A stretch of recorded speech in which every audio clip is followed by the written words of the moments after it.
WLS-AM.com. All right, the mayor wants a bailout, and let's bring in Adam Schuster, Senior Budget and Tax Research Director for the Illinois Policy Institute. Adam, welcome to the show. Thanks for having me on. $1.2 billion budget shortfall, no surprise there, but, you know, she didn't want to bring up the whole issue of pensions, so I'm sure you got plenty to say about your reaction to this today. Yeah, absolutely. I mean, the city of Chicago is on an inevitable path to bankruptcy if we don't have pension reform.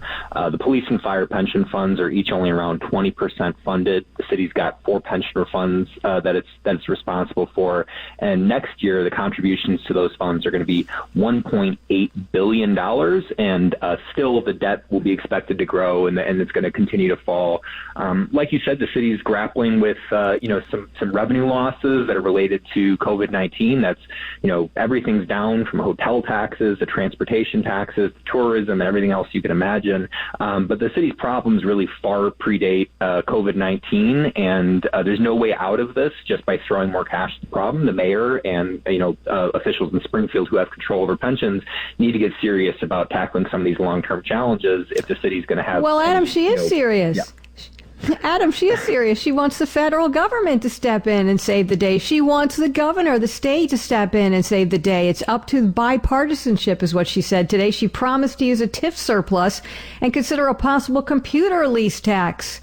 And she made no mention of a property tax hike, but we all know what this translates into. Are these just words from the mayor? I mean, this is also unrealistic. Chicago's budgets have been unrealistic. The city spent more money than it's brought in every year since 2003.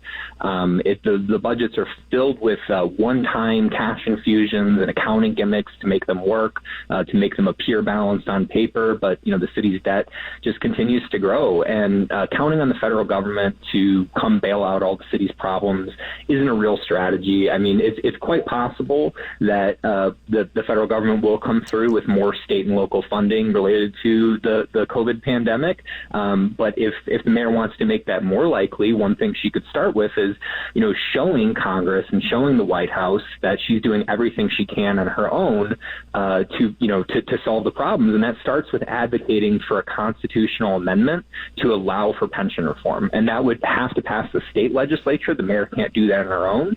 But so far, she's criticized the cost of pensions. She said the 3% COLA is unsustainable. But she stopped short of actually calling for that amendment. Instead, we're talking about an amendment that would hike our taxes in November, not the amendment that would enable pension reform. Yeah, and if she, really wants to get serious, she could stop lobbing insults at the president and the federal government at a time when we all need to work together because we're in a really, really difficult situation.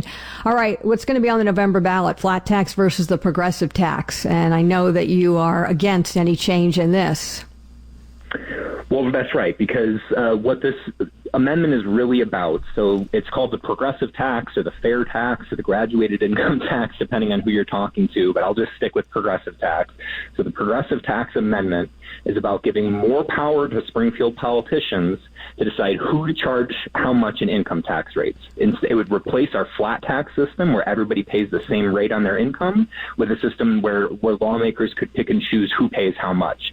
That makes it easier for them to segment the population and makes it easier for them to reduce the opposition to income tax increases. And over time, what ends up happening is they come for the middle class. So they can tell you all they want about these initial rates that are only going to, supposedly tax the rich. But what we've seen in other states with progressive income taxes is that over time, they broaden the definition of who's rich, and the middle class has the majority of taxable income. So when you're looking at, the state of Illinois' debts, or the city of Chicago's debts, there's no way for them to pay this off just by taxing the rich. And that's why we're worried that this amendment is really a Trojan horse for middle-class tax hikes. Wow. A lot to think about when you head to vote in November. It's very, very complicated, but you just made it seem very, very simple as to why a progressive tax would be dangerous to all of us. Adam Schuster, the Senior Budget and Tax Research Director for the Illinois Policy Institute. Thanks for joining us. Appreciate it.